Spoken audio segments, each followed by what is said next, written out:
Vamos entonces con este bloque 5 de esta serie llamada Ser libres para educar en libertad. Soy Juan Carlos Corbera, el presidente e iniciador de la Fundación Educate Servanda, que es la titular de los colegios Juan Pablo II, y soy padre de familia numerosa. En este bloque vamos a tratar de desarrollar cuál es entonces la relación que tiene que existir entre las familias, las administraciones y los centros. Estamos viendo una especie de falta de relación o quizá una necesaria dicotomía entre los centros de iniciativa social, los centros privados con los centros de titularidad estatal, como si no pudiera haber una relación entre ellos o como si el Estado no tuviera nada que decir, las administraciones no tuvieran nada que decir en los centros también de iniciativa social o en los centros privados, ¿no? Bueno, evidentemente no es así. Creo que ya terminábamos el bloque anterior estableciendo esta relación del derecho, que es un derecho a la educación, que es un derecho de la persona, es decir, del niño. En segundo lugar, es un derecho que es tutelado por la familia, en segundo lugar. Y en tercer lugar, subsidiariamente la familia, el Estado. Este orden, ¿no?, en el que discurre, en el que transcurre, en el que se protege el derecho fundamental del menor, es, por tanto, persona, familia y Estado. Y por lo tanto, esto ya nos indica que hay una relación entre las personas, las familias y la organización de la enseñanza por parte del Estado. El Estado tiene derecho a ser titular de los centros educativos. Nadie lo niega. Lo que se pone en cuestión es que sea el único que tenga este derecho. Porque, como hemos dicho antes, en nuestra Constitución está permitida, existe la libertad de creación de centros educativos. Bueno, nuestra institución ha puesto en marcha algunos y tiene también asumidos otros de otras instituciones, ¿no? Es decir, la iniciativa social, las familias, tenemos el mismo derecho a desarrollar modelos educativos, a desarrollar centros de enseñanza. Y entonces, ¿quiere decir entonces que la administración, el Estado, no tiene nada que decir en nuestros centros? Claro que sí, tiene que decir. En cualquier sector, en cualquiera de ellos, existe una normativa y una legislación y una regulación que hay que cumplir. En cualquiera de ellos. Hablábamos antes del ejemplo del restaurante. Cuando una persona tiene un restaurante, esa persona ha creado su restaurante, lo pone a disposición de las familias y elige un menú. En el caso de la enseñanza decíamos que lo ideal es elegir una parte del menú para que no haya una fragmentación total de las materias fundamentales, ¿no?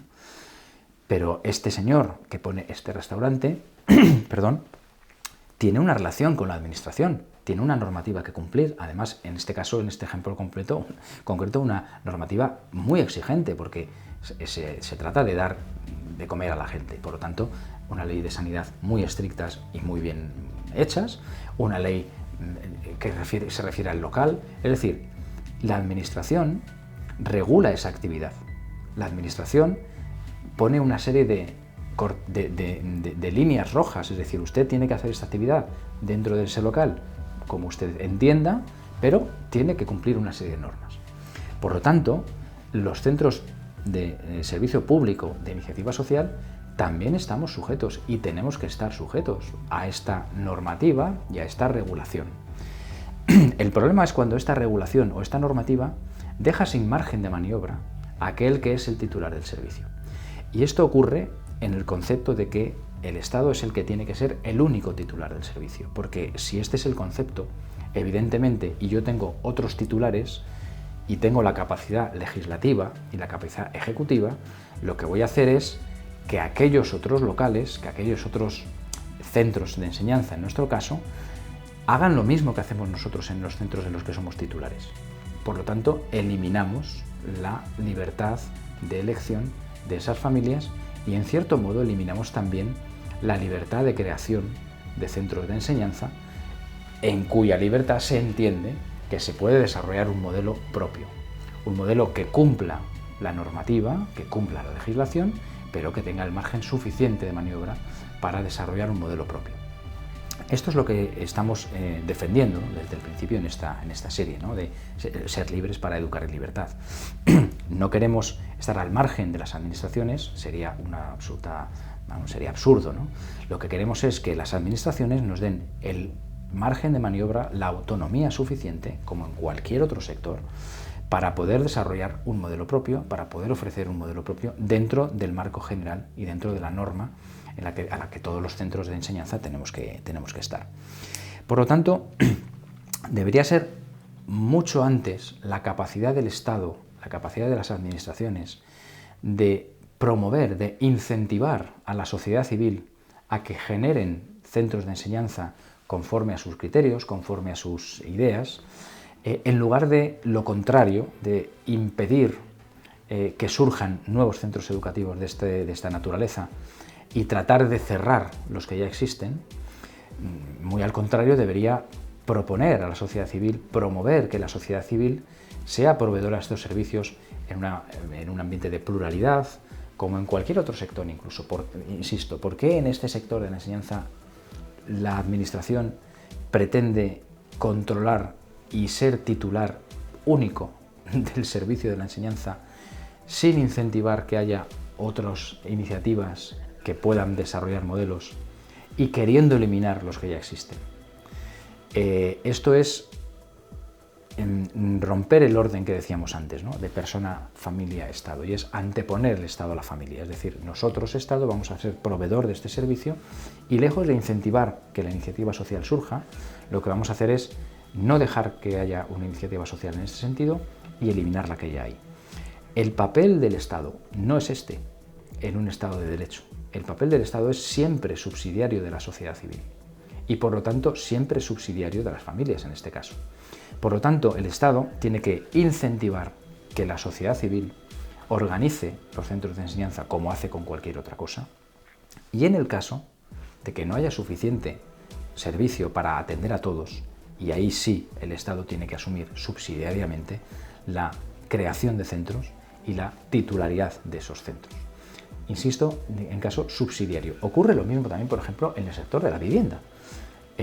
La vivienda hay iniciativa privada y allí donde es necesario, por la configuración de los barrios o por cualquier otro aspecto, que sea la administración la que desarrolle viviendas de iniciativa social, viviendas de protección pública, la administración tiene ese derecho a promover, para proveer del derecho a la vivienda a todas las personas, tiene esa capacidad.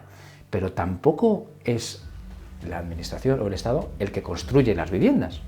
Encarga la construcción de las viviendas a aquellos que se dedican a la construcción. Es decir, yo, administración, detecto que aquí hay una necesidad de poner unas viviendas de protección pública para que todo el mundo tenga acceso a ese tipo a una vivienda, y por lo tanto legislo y proveo en este sentido y llamo a los que están en este caso, en este ejemplo, ¿no?, en el mundo de la construcción, a que construyan estas viviendas que yo he regulado y que yo he detectado y que yo pongo a disposición de las familias que tienen menos recursos. Bueno, esto debería ser también así en la enseñanza. Donde se detecte que no hay suficientes centros o que no hay centros de iniciativa social suficientes, la administración debería estimular la creación de un centro de la red pública al que, ¿por qué no?, convocase en un concurso a otros titulares de enseñanza para que ellos mismos pudieran desarrollar dentro del modelo que ha pensado la red pública, dentro de esa necesidad concreta, pero que se llamen a las instituciones que están ya desarrollando centros de enseñanza o que quieran desarrollar nuevos centros de enseñanza y que se presenten a ese concurso, que se presenten a esa iniciativa de la administración para desarrollar esos servicios conforme a unos parámetros que la propia administración ha decidido. Esto ocurre en todos los sectores. En la enseñanza tenemos el proceso totalmente contrario. Efectivamente se detecta una necesidad, el Estado, la administración, pone en marcha iniciativa, pero se arroga a ella la titularidad de la iniciativa. Es decir, soy yo el que desarrollo la iniciativa y el que voy a proveer el servicio de la enseñanza. Y además quiero que este servicio solamente lo pueda desarrollar yo. Esto evidentemente es una disfunción y es eliminar el principio de subsidiariedad en la sociedad civil. Querer monopolizar un sector es propio de otros regímenes, no de un régimen, no de una democracia homologada como es la española, ¿no? Querer monopolizar un sector, dicen, bueno, es que el sector de la enseñanza es un sector estratégico, y efectivamente lo es. Y por eso, por ser estratégico, tiene que ser monopolizado por el Estado. No es igual de estratégico la energía, por ejemplo, y no hay una pretensión de eliminar del sector de la energía a todos los que están proveyendo el servicio de la energía de una manera u otra, para que sea la administración la única que quiere proveer de la energía a los ciudadanos. No ocurre lo mismo con todos los demás sectores de la producción.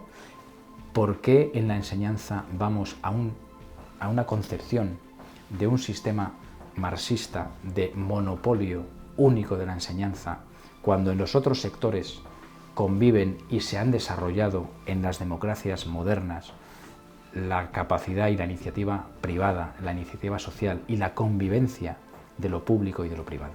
Porque esto no puede ocurrir en la enseñanza. ¿Qué tiene la enseñanza para las administraciones, para el Estado, para los poderes públicos, que pretenden que sea un sector, el único sector monopolístico de todos los demás, ¿no? Como digo, propio de regímenes totalitarios que no desean otra cosa que la administración sea el único proveedor de servicios a la ciudadanía, de todos aquellos servicios que la ciudadanía necesita. Es decir, papá Estado, que da a sus ciudadanos, ¿no?, todo lo que los ciudadanos necesitan, incluso aunque ellos no lo pidan. Yo creo que estamos en una situación en la que el Estado corremos el grave riesgo de que el Estado asuma responsabilidades y derechos que no le son propios. Y en la enseñanza lo llevamos sufriendo, y digo bien el verbo sufriendo, desde hace demasiado tiempo.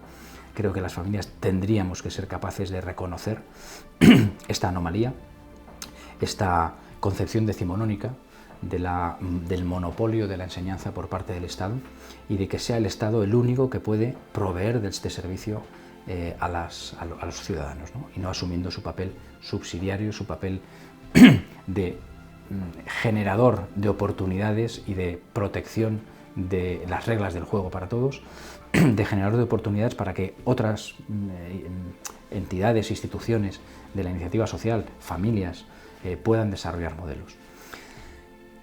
Otro ejemplo más de este intento de monopolio de la enseñanza por parte del Estado es la falta de regulación, por ejemplo, en nuestro país. Creo que junto con Grecia, si no recuerdo mal, somos el único país en el que no está regulado el homeschooling, por ejemplo. No voy a hacer una defensa de este modelo de educación porque no es el contexto de estos bloques, pero desde luego, si hay familias que prefieren este modelo de educación para sus hijos, deberían tener la oportunidad de llevarlos a este modelo de educación. Y debería, por tanto, estar también regulado por la Administración para garantizar a las familias que lo elijan que tienen una serie de parámetros a los que acomodarse. El homeschooling, por ejemplo, no está regulado en nuestro sistema. Las familias que deciden, por circunstancias X, acudir a este modelo de enseñanza para sus hijos, se encuentran en un limbo legal que es absolutamente kafkiano, ¿no? Porque no es ilegal, porque sus hijos están escolarizados. La Constitución no dice que tengan que estar escolarizados en un centro concreto. La Constitución dice que los padres tienen que escolarizar a sus hijos. Por lo tanto, si hubiera una regulación que garantizase a la Administración que la escolarización de estos niños que eligen este modelo está acomodándose y acompasándose a la escolarización de los que eligen otro modelo, debería estar regulado. Pero también debería poder regularse una escuela familiar. ¿Por qué no unas familias que se ponen de acuerdo entre varias y que contratan ellos a los profesores según los criterios que establezca la Administración? ¿No pueden desarrollar en un local, según los criterios que se establezcan para los locales, una escuela familiar, una escuela de barrio, siempre y cuando se cumplan, insisto, los parámetros que tienen que cumplir las escuelas? Es decir, ¿por qué el Estado tiene esta fijación, ¿no?, en que la escuela sea única, pública y laica, el único modelo para todos? No comprenden su relación y su servicio subsidiario al resto de las instituciones, ¿no?, de la sociedad civil. Por lo tanto, seguimos diciendo las familias primero y la Administración después.